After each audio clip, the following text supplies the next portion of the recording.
और चलिए देहरादून से ही अब एक और बड़ी खबर की ओर रुख कर लेते हैं। दरअसल मलिन बस्तियों के नियमितीकरण पर सियासत तेज हो गई है। बस्तियों के नियमितीकरण का मामला एक बार फिर चर्चाओं में है।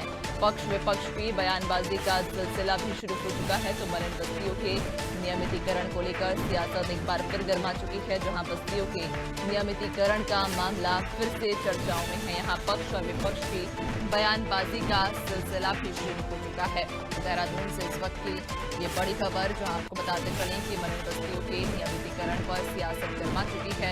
बस्तियों के नियमितीकरण का मामला एक बार फिर चर्चाओं में है, जहां पक्ष और विपक्ष की बयानबाजी का सिलसिला भी शुरू हो चुका है। तो मलिन बस्तियों के नियमितीकरण को लेकर सियासत लगातार गर्माती जा रही है और एक बार फिर से इस मामले पर बयानबाजी का दौर शुरू हो चुका है, जहां पक्ष और विपक्ष मलिन बस्तियों के नियमितीकरण को लेकर अब बयानबाजी कर रहे हैं। बस्तियों के नियमितीकरण का ये मामला एक बार फिर से चर्चाओं में है, जहां मलिन बस्तियों के नियमितीकरण को लेकर लंबे समय से लड़ाई लड़ी जा रही है और ऐसे में इस पूरे ही मामले पर अब सियासत भी उग्र होती हुई नजर आ रही है। ज्यादा जानकारी लेंगे, सहयोगी सोनू हमारे साथ में बने हुए हैं। सोनू, मलिन बस्तियों के नियमितीकरण को लेकर लंबे समय से लड़ाई लड़ी जा रही है, लेकिन अब ऐसे में इस पूरे मामले पर सियासत भी उग्र हो गई है।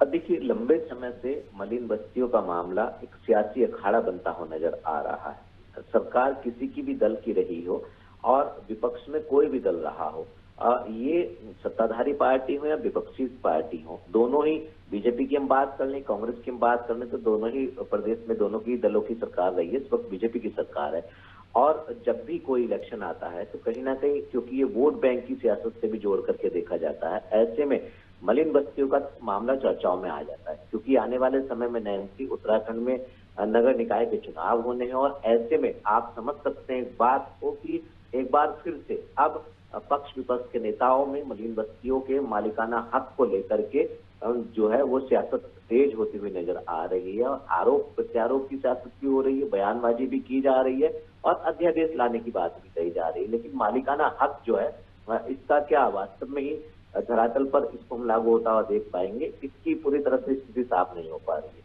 जब भी चुनाव आते हैं तो मलिन बस्तियों को लेकर की सियासत होती है, कहीं ना कहीं राजनीतिक दलों के वोट बैंक के रूप में आप इसको देख सकते हैं। दूसरा सवाल एक महत्वपूर्ण ये भी है कि आखिर सालों पहले जो है वो ये मलिन बस्ती के लोग जो हैं कैसे नदी के तट पर, कैसे नदी में जाकर के बस गए हैं, उस समय जो भी जिम्मेदार जनप्रतिनिधि रहे हैं, आखिर उन्होंने उस समय गौर क्यों नहीं किया है और क्यों नहीं इस समस्या के समाधान के लिए गंभीरता से प्रयास किए गए। तो कहीं ना कहीं अब देखना होगा कि आज जो सियासत हो रही है, क्या ये सियासत का सिलसिला यूं ही जारी रहेगा या आने वाले समय में वास्तव में मलिन बस्तियों का जो ये मामला है इसका समाधान हो पाएगा, इनको मालिकाना हक मिल पाएगा।